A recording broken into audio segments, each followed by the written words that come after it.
Onda je na kormilo BiH reprezentacije došao Bugarin Ivajlo Petev, koji u kvalifikacijama nije uspio ništa specijalno napraviti. 4. mjesto sa samo 7 bodova iza Finske, Ukrajine i Francuske, koja je tada bila prva u grupi. Ali je zato izborio plasman u A ligu nacija.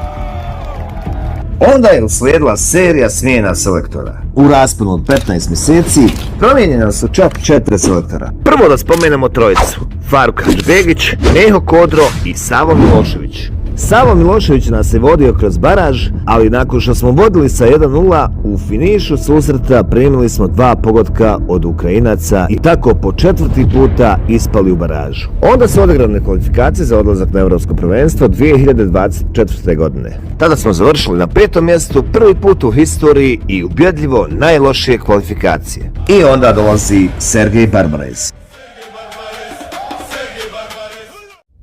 Kada je Sergej Barbarez izabran za selektora, moja izjava je bila: proglašavam Sergeja Barbareza Barbu za selektora reprezentacije bez ograničenja trajanja mandata.